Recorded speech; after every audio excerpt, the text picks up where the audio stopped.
Estoy emocionado, estoy, no sé cómo decirlo, emocionado, estoy votando por dentro. Y esta mañana me levanté con el pensamiento, ¿no?, que tengo que indagar en eso, ¿no? El Señor es alto y sublime. Y es el canto que Dios de alguna manera me ha despertado hoy, y esa idea de que el Señor es alto y sublime me tiene emocionado, me tiene excited. Vamos a compartir la porción de la palabra del Señor para hoy. Estamos en un tiempo en el que el Señor está hablando a su iglesia acerca de metas, acerca de proyectos, acerca de propósitos, de que Él tiene para nosotros como cuerpo de Cristo, como iglesia universal, tiene un proyecto de vida, tiene un proyecto que va más allá de nuestras vidas, de nuestras fronteras, y que va más allá incluso de nuestra propia vida aquí en la tierra, sino por toda la eternidad. Y lo estamos viendo a lo largo de todo lo que la palabra del Señor nos está hablando, y lo estamos viendo también, es curioso también, son cosas que el Señor va haciendo, ¿no? Pero en los estudios de Pedro que estamos viendo los jueves, vemos también el enfoque y el énfasis que el apóstol hace acerca de que somos peregrinos y de cómo nos vamos extendiendo hacia el propósito que Dios tiene, ¿no? En esa línea vamos a compartir un texto muy famoso, de una carta muy famosa, de un apóstol muy famoso, el preferido de prácticamente todo el mundo, del apóstol San Pablo, la carta a los Filipenses en el capítulo 3. Filipenses capítulo 3. El texto de la porción de la palabra del Señor es Filipenses 3, del 12 al 16, especialmente los versículos 13 y 14, pero vamos a leer un poco más amplio, ¿ok? Filipenses capítulo 3, vamos a empezar a leer en el versículo 7.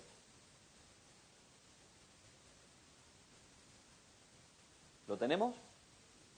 ¿Amén? Uy, qué flojito. ¿Amén?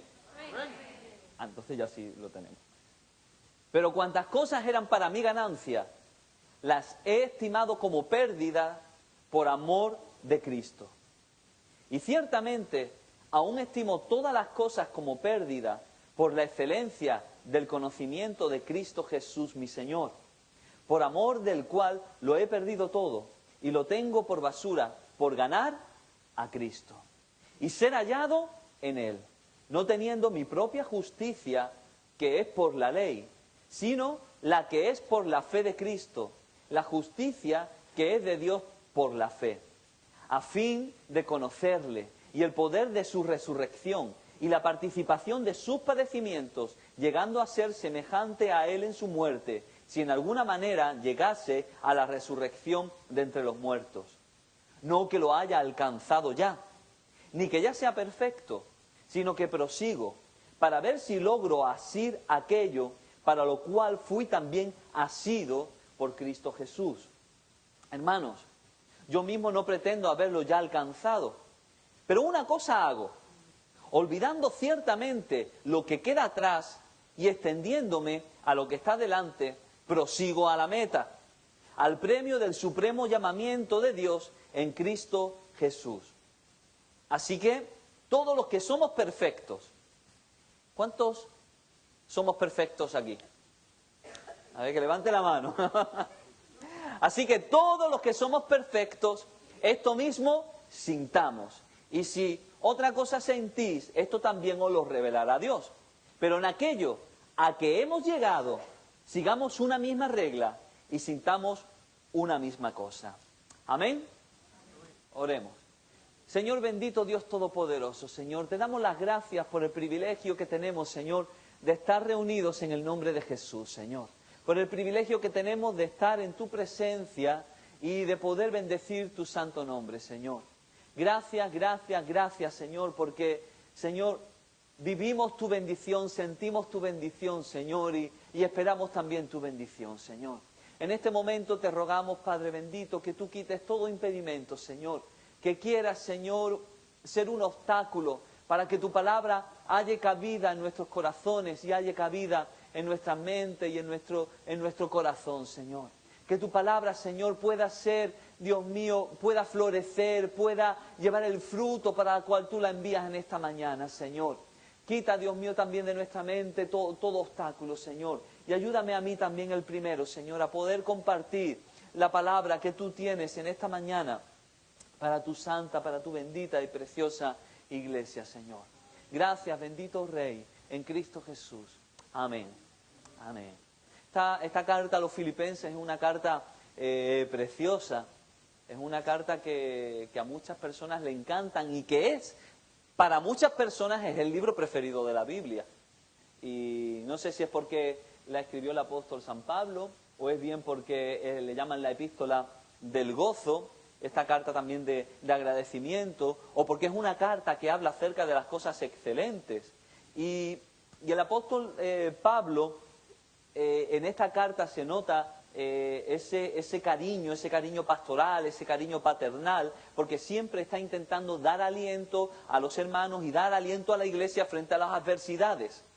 Incluso también es un deseo por parte del apóstol San Pablo el que los hermanos puedan estar unidos frente a los problemas que están surgiendo en la iglesia y que puedan ellos permanecer también en unidad frente a los errores doctrinales y a las enseñanzas de los falsos maestros que se están levantando y que de alguna manera eso están intentando causar división dentro de la iglesia, porque eso no solamente ocurre en Miami hoy en día, no solamente ocurre también en España hoy en día, sino que también ocurría en la iglesia antigua ya en el siglo I.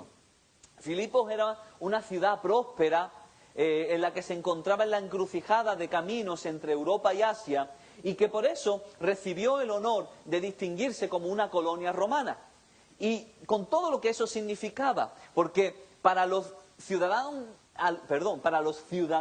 de Filipos, ser distinguidos como una colonia romana, eso les hacía sentirse llenos de orgullo.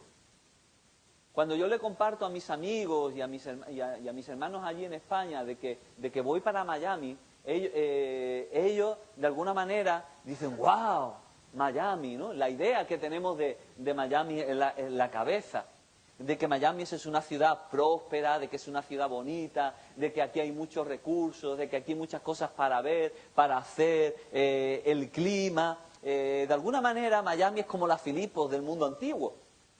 Y es que está en ese punto, incluso desde el punto de vista económico, es la encrucijada de caminos entre la América del Norte y la América del Sur y Centroamérica. Miami está aquí en un punto de intersección, ¿no? Nosotros allí en el sur de España, en la línea, también estamos en una encrucijada de caminos, porque estamos entre el sur de Europa y el norte de África, entre el Atlántico y entre el Mediterráneo, y aunque de alguna manera parece que nuestra ciudad es una ciudad olvidada políticamente, no está olvidada en el corazón del Señor. Y estos filipenses, ellos se sentían muy orgullosos de ser una colonia romana y ellos sentían orgullo, sentían el orgullo de ser romanos. Y hay mucha gente aquí que se siente con el orgullo de ser de Miami. Nosotros le decimos de broma los mayamitas, ¿no? Se dice miamenses, ¿no? Y bueno, de alguna manera, yo entiendo un poco esto de lo que es sentirse en el orgullo de la tierra, ¿no? La gente de mi pueblo, la ciudad no tiene mucho que ofrecer realmente. Hay gente muy buena, hay una iglesia preciosa que el Señor ha levantado, ¿no? Allí donde todo el mundo se olvidó de la ciudad y se olvidó de darle dinero a la ciudad y se olvidan y van a Gibraltar y se olvidan de pisar la línea. No es una indirecta. Allí Dios se acuerda y ha levantado una iglesia preciosa y una iglesia gloriosa. Lo que es desechado de los hombres es apreciado y es tomado por el Señor para hacer una obra grande. Y a mí me hace mucha gracia porque allí donde aparentemente no hay nada, los taxis llevan una pegatina que pone la línea, un orgullo. Una ciudad que es un poco, que no se enteren mis hermanos, ¿no? Que es un poco fea y a veces un poco sucia y todo eso. Sin embargo, el linense tiene orgullo de ser linense. El gaditano, los gaditanos estamos orgullosos de ser gaditanos. El español está orgulloso de ser español. Además tenemos la canción esa de soy español, español. Y todos los pueblos tienen. El cubano se siente orgulloso de ser español, de ser cubano. Y si es de La Habana, eso es otra cosa, chicos. Eso ya estamos hablando con palabras grandes. Tú sabes. Y la gente está orgullosa de la tierra. Y Gloria Estefan no cantaba que la tierra donde naciste no la puedes olvidar, ¿no? Porque tiene tus raíces y eso te lleva por dentro. Sabemos lo que es sentirse, parte de las bromas, ¿no? Sabemos lo que es sentirse con el orgullo de la tierra y sabemos lo que es sentirse con el orgullo de pertenecer a un lugar. Y en esta línea es que el apóstol San Pablo le está diciendo a los filipenses: vosotros sois una colonia del cielo. Iglesia de Cristo, vosotros sois una colonia del cielo. En algún momento nosotros estábamos hablando de que somos benditos porque hemos sido bendecidos por el Señor y de que somos embajadores de Dios en la tierra. De manera que la Iglesia de Cristo ha venido a ser la colonia dentro de un sistema corrompido, corrupto, dentro del reino de las tinieblas. Ha irrumpido la luz de Dios, ha irrumpido la presencia de Dios del cielo a la tierra, creando una colonia de personas que viven con otra identidad. Una identidad que no es la identidad del lugar de este mundo, sino del lugar al que realmente pertenecen, que es el reino de los cielos. Amén. Y el apóstol San Pablo se lo está diciendo y se lo quiere dejar bien clarito a los filipenses. Vosotros os sentís orgullosos de la tierra a la que estáis y de los privilegios que este pueblo y este gobierno os está dando, pero vosotros tenéis que sentir el orgullo de que sois una colonia del reino de los cielos, del reino del Señor. Una iglesia de Cristo que es una iglesia plural. En Hechos 16 nos habla de los representantes que había en esta iglesia de Filipos y podemos ver en ese sentido que era una iglesia donde había mucha gente de distintas clases sociales, ¿no? Muchas veces las iglesias y los sistemas se quieren organizar por las cosas que tienen en común y eso es algo natural del ser humano. Pero la iglesia del Señor tiene la meta y tiene el enfoque y tiene el propósito de ser una iglesia plural donde hayan personas de distintas clases sociales también, donde hay, en esta iglesia había una muchacha que era una muchacha griega que era esclava, era clase baja, estaba el carcelero de Filipos, que era clase media, y estaba Lidia, que era una vendedora de púrpura, ¿no? que pertenecía a la clase adinerada. Pero Pablo tuvo que marcharse de esta colonia del cielo, de Filipos, tras una tormenta que hubo de persecución, incluso de un encarcelamiento que fue ilegal. Y esta persecución que el apóstol San Pablo estuvo recibiendo, cuando él se marcha, la hereda la iglesia. Y Pablo les dice a los hermanos que no se desanimen porque ellos están compartiendo sus cadenas y la defensa del Evangelio. De modo que los motiva a que no se dejen atemorizar por los adversarios. Porque muchas veces las presiones que vienen sobre el cristiano y las presiones que vienen sobre la iglesia, que se levanta para poder irrumpir en el reino de las tinieblas con la predicación del Evangelio, crea tanta presión que crea temor y hace que la iglesia se meta hacia adentro y se quede solamente en el templo, en vez de ser una iglesia que se expande, una iglesia que extiende sus estacas. Y para eso, para todo ese tipo de pruebas, el apóstol empieza a animarlos y escribe esta carta. Esta carta que la escribe con algunas ideas en mente, como por ejemplo, darle gracias a los hermanos por una ofrenda que les había enviado. y por un regalo que le había enviado. Y no solamente por la ofrenda, lo cual es necesario para la obra del Señor, sino que también por una ofrenda muy especial que era Epafrodito. Qué nombre más bonito. Pero Epafrodito era una persona que le había sido de mucha ayuda al apóstol Pablo, y que ellos se lo habían enviado como para llevarle el regalo, pero también para que lo ayudara. Pero se ve que Epafrodito empezó a tener algunos problemas de salud, y el apóstol San Pablo lo que hace es que lo envía de vuelta a Filipos, y con el miedo, entre comillas, con el temor de que Epafrodito pudiera sufrir algún tipo de desprecio dentro de su iglesia, que lo había enviado como misionero, que lo había enviado como apoyo al apóstol San Pablo y demás, él le habla y le dice: recibidlo con alegría y honradlo, dice, porque estuvo a punto de dar la vida a causa de Cristo, ¿no? Aquí hay algo conmovedor en la actitud de Pablo, porque estando preso y estando esperando de alguna manera la condena a muerte, se estaba esforzando por hacerle las cosas más fáciles a Epafrodito, ¿no? Este es el espíritu del siervo de Dios. Una persona que se esfuerza por hacerle las cosas más fáciles a sus hermanos, a los creyentes, ¿no? No un cristianismo egoísta del cual estamos sufriendo hoy en día en la iglesia del siglo XXI, donde soy yo, donde es mi ministerio, donde son lo que a mí me conviene, lo que a mí me bendice, entre comillas, lo que... No, el apóstol Pablo estaba a punto de morir, y en vez de estar como perro que se lame las llagas, estaba pensando precisamente en cómo poder bendecir a este hermano que podía tener algún tipo de problema cuando habla, ¿no?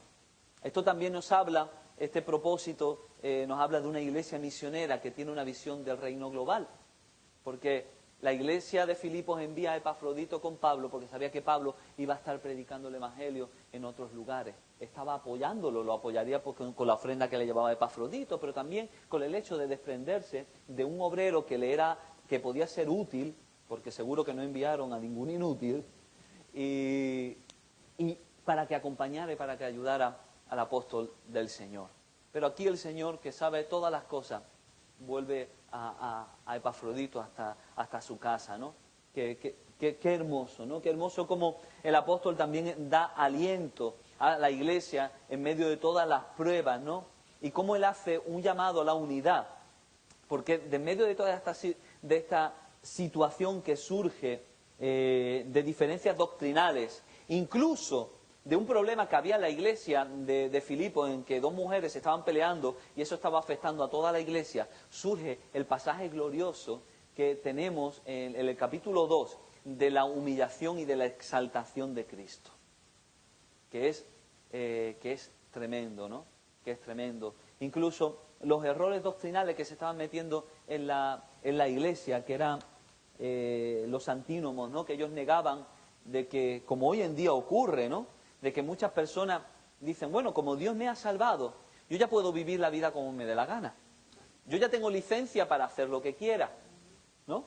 Y los antínomos de este grupo de creyentes, entre comillas, ¿no? Pues declaraban que como ellos estaban bajo la gracia de Dios, por lo tanto no importaba lo que pudieran hacer con el cuerpo. Y que ellos podían hacer de todo, total, Dios lo perdonaría. De alguna manera esto es un tipo también de gnosticismo, donde el cuerpo que está muerto a causa del pecado y que está condenado a causa del pecado, pues el cuerpo puede hacer cualquier cosa, mientras que el espíritu y el alma no peca porque ha sido redimido por Dios. Y eso hoy en día lo vemos. Y hoy en día lo vemos también en la iglesia del siglo XXI. Pero por eso es necesario la predicación de la sana doctrina, y es necesario motivar, exhortar, impulsar a la iglesia y a los hermanos del Señor, no con un látigo, sino con la verdad de la palabra. Como estábamos diciendo antes y estabais diciendo, es la palabra la que nos ilumina. Es la palabra del Señor, el Espíritu del Señor, el que hace que su palabra pueda impulsar y motivar a su iglesia. Pero para eso nosotros como cristianos tenemos que proclamar la palabra. Para eso nosotros como cristianos tenemos que tomar las metas y tenemos que tomar los desafíos que hay de parte del Señor. Por lo que vemos que aquí, en este llamado a la unidad, hay un llamado de parte del Señor. Hay un llamado que es a la salvación, hay un llamado que es a la iglesia, pero hay un llamado y un propósito específico para la vida del cristiano. En este texto que estamos estudiando en esta mañana, vemos que hay una especie incluso hasta de cronología del llamado. Vamos a volver a leerlo. Dice los versículos, el versículo 12, ¿no? Dice, no que lo haya alcanzado ya, ni que ya sea perfecto, sino que prosigo para ver si logro coger, agarrar, atrapar, asir, aquello para lo cual fui también asido, cogido, atrapado, agarrado por Cristo. Primero, el Señor a mí me toma, pero una vez que Dios me toma, yo entonces voy a intentar tomar ¿el qué? Aquello. No voy a intentar tomar a Cristo. Cristo me tiene. Yo voy a intentar tomar aquello para lo que Él me agarró. Quiere decir que Él me toma, que Él me llama, y entonces yo respondo a ese llamamiento. ¿De qué forma? Yendo hacia lo que Él, hacia la intención por la cual Él me llamó. Quiere decir que Dios, cuando nos llama a la salvación, Dios no solamente nos llama a la salvación con un pasaporte al cielo. Yo estoy intentando ir al Dolphin Mall a ver si consigo el pasaporte de turista para los compradores, ¿no? Y así yo puedo comprar con un descuento. Pero el cristianismo no es un pasaporte al cielo únicamente. Dios es mi Salvador, Cristo es mi Salvador. Pero no solamente es mi Salvador, sino que es mi Señor. Y es mi libertador. De manera que ese concepto que hay en la Escritura de que Dios me salva, significa que Dios me salva para la eternidad, pero que Dios me sana y que Dios me libera. Y que Dios sana mi alma, que Dios sana mi mente, que Dios sana mi cuerpo, que Dios me libera de las cadenas y que Dios me libera del pecado y que Dios libera mi mente de estructuras mentales que hasta el momento me estaban influenciando. El apóstol San Pedro, en Primera de Pedro, el capítulo 1, lo dice con mucha claridad. Dice, vosotros habéis heredado una manera de pensar que está viciada conforme a lo que vuestros padres pensaban. Habéis heredado, incluso el apóstol Santiago dice que tenemos una mente carnal, diabólica y animal. Pero eso es lo que había antes. Ahora, la Biblia dice, 2 Corintios 5:17, el apóstol San Pablo nos dice que el que está en Cristo, ¿qué es? Una nueva creación, una nueva criatura. Es como lo que dice el Señor en Jeremías, que Él cogió la vasija de barro y se rompió y la volvió a hacer. Dice, ¿acaso yo no puedo volver a hacer lo mismo?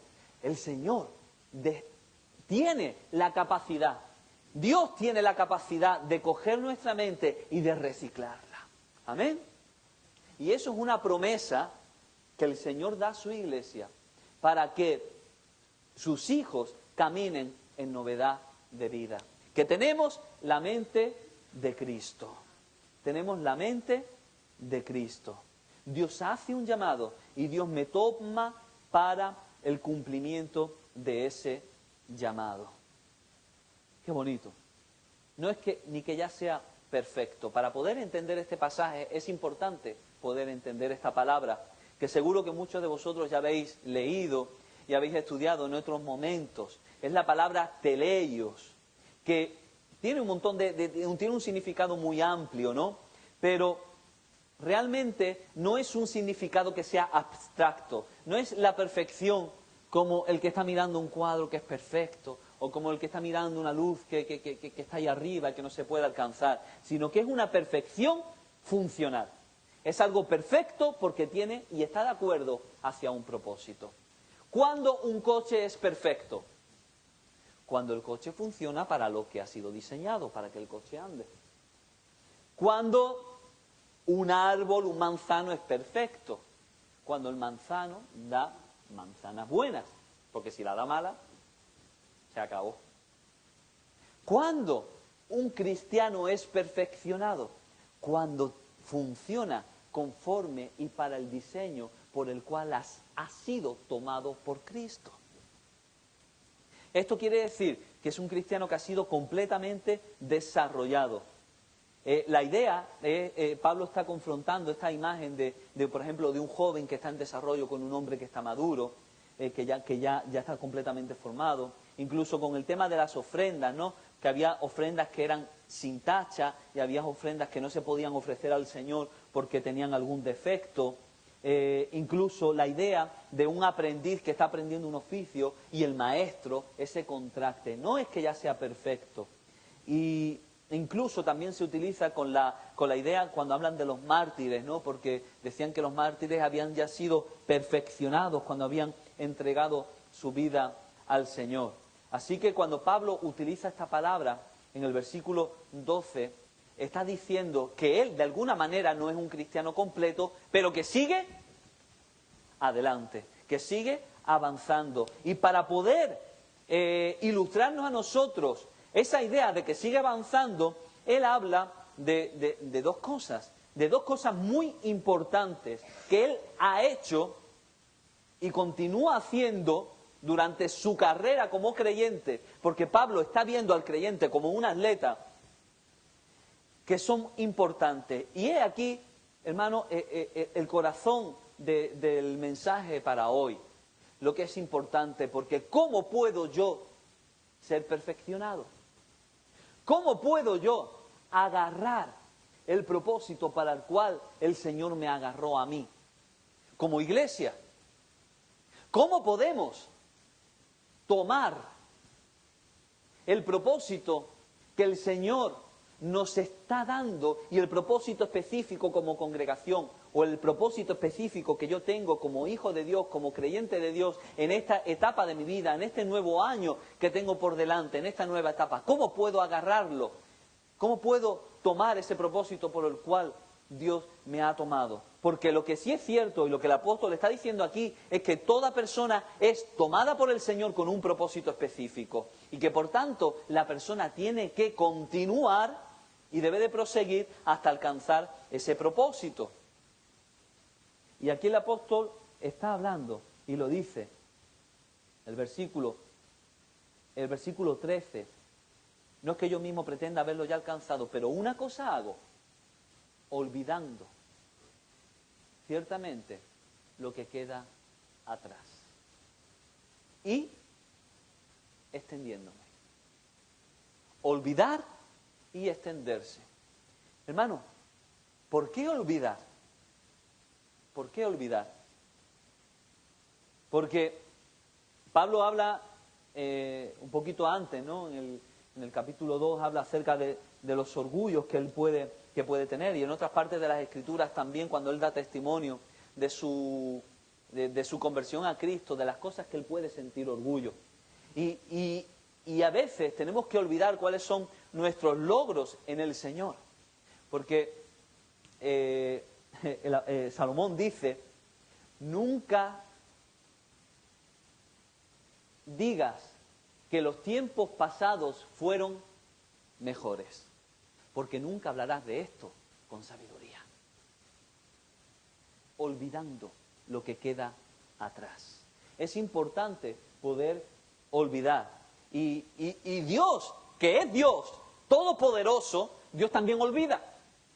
¿Qué olvida Dios? Si Dios olvida todo, Dios olvida nuestros pecados. Cuando una persona se arrepiente, ¿Dios qué hace? Echa los pecados sobre la espalda. Eso también es una simbología de que echa los pecados sobre Cristo, ¿no?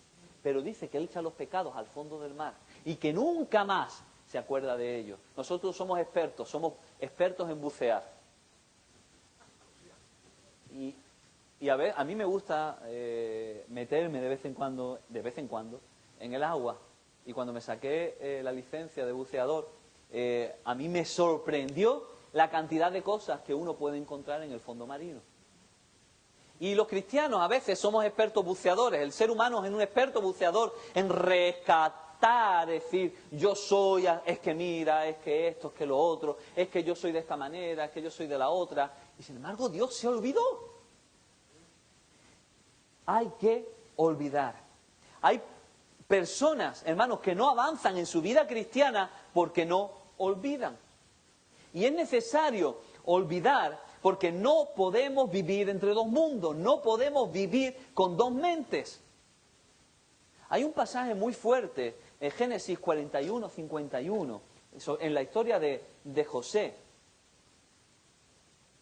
Génesis 41, 51. Ay, gracias, hermano.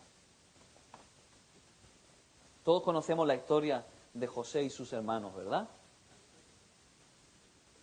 Fijaos lo que dice cuando él le va a poner el nombre a su primogénito, a su primer niño. Y llamó José el nombre del primogénito Manasés, porque dijo, Dios me hizo olvidar todo mi trabajo y la casa de mi padre. Dios me hizo olvidar.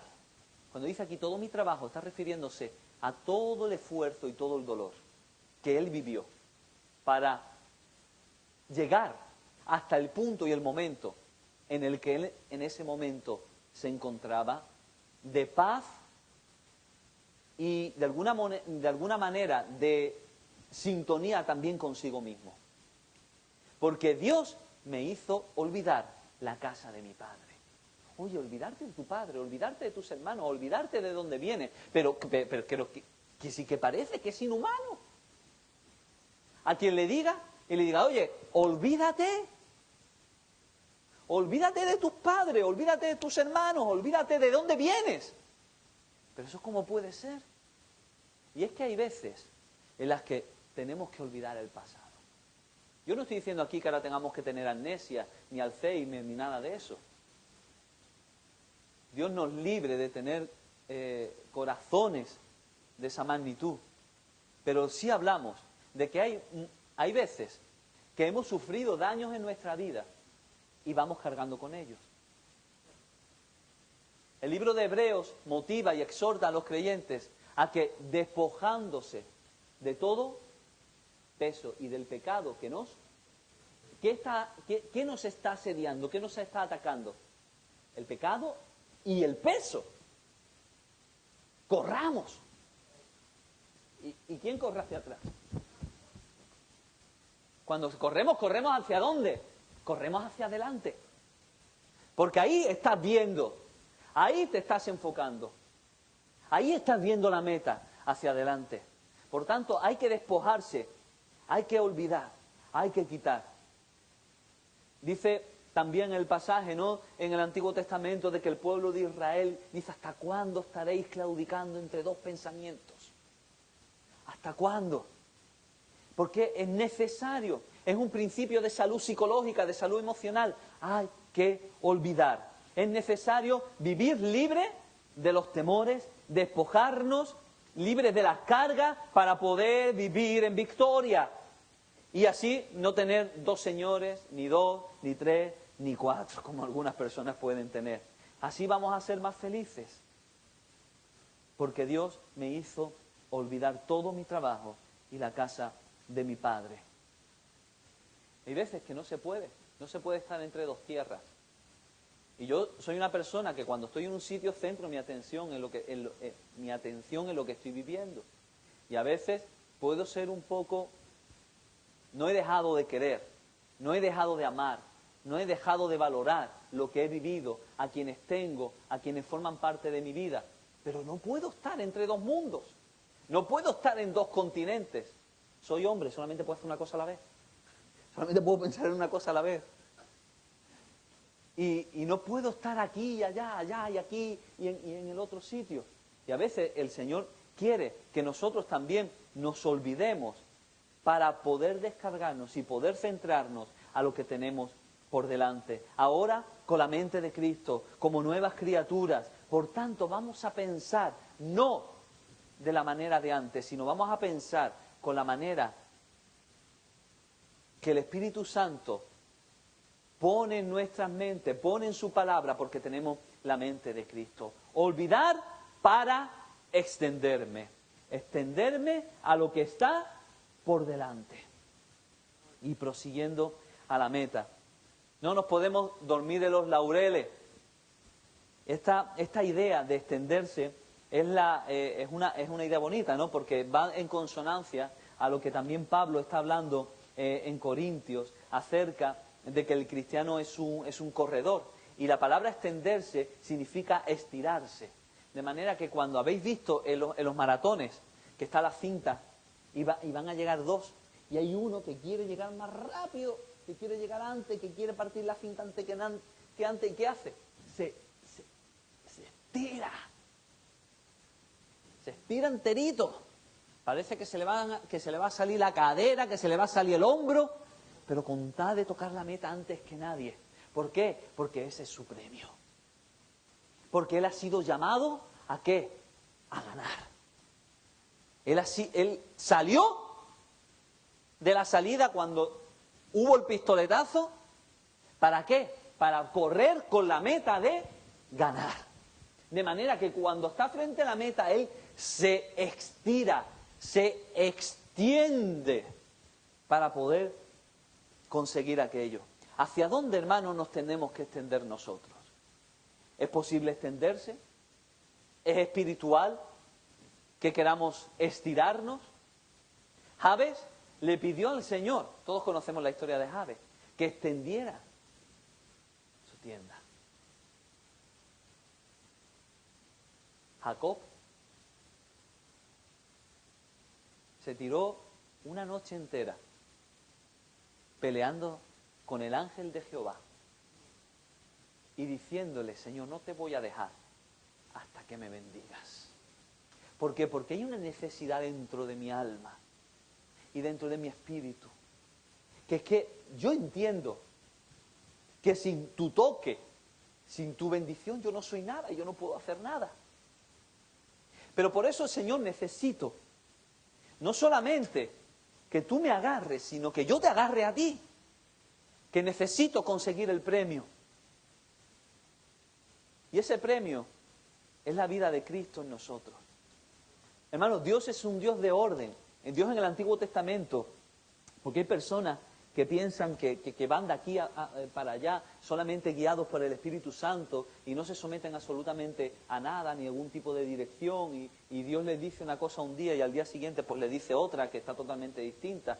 Y Dios es un Dios de orden. Dios, por ejemplo, a Dios le gusta que establezcamos metas, pero son metas que son dadas por el Espíritu Santo. El Espíritu Santo vemos que guiaba a la iglesia primitiva. Y incluso cuando el pueblo de Israel iba a salir a conquistar alguna de las tierras, Dios les daba estrategias para poder vencer. Y incluso en misionología se habla acerca, cuando leemos en Hechos, ¿no?, de que tenemos que alcanzar Jerusalén, Judea, Samaria y hasta lo último de la tierra. Vemos que hay un orden establecido. Ahora en misionología se está diciendo que Judea, que Samaria, que Jerusalén es todo a la vez.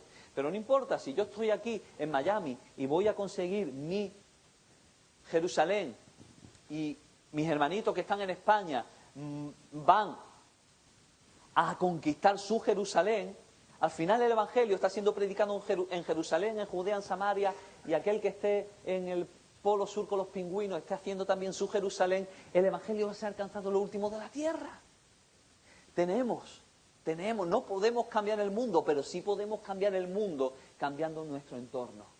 Siendo personas, porque Dios nos ha dado la capacidad de ser personas de influencia.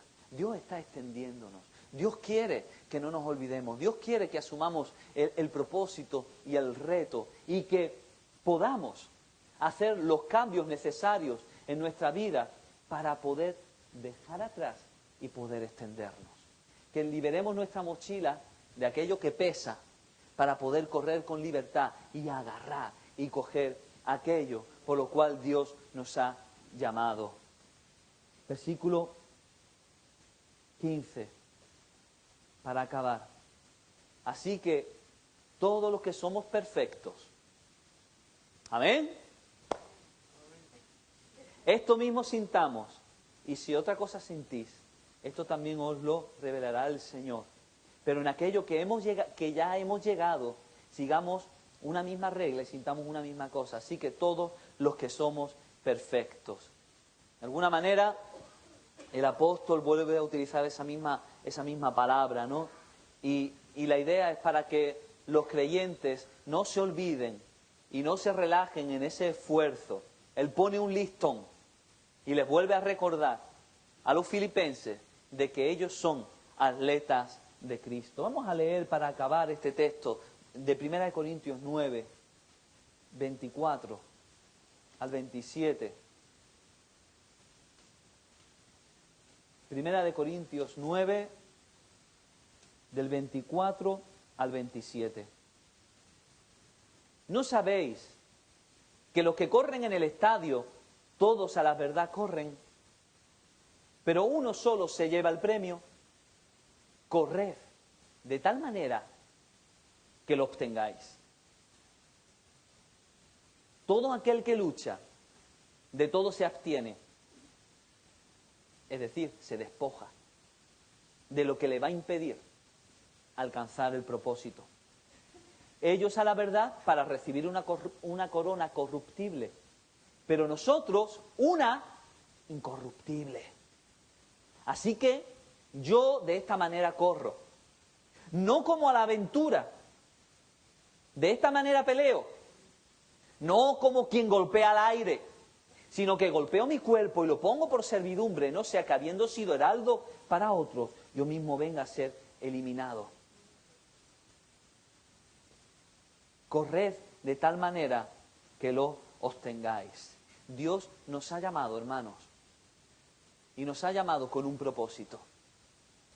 Y Dios continúa llamando a su iglesia con un propósito. Los creyentes somos personas especiales porque somos hijos del Dios vivo y del Dios todopoderoso. Y nos parecemos a nuestro Padre.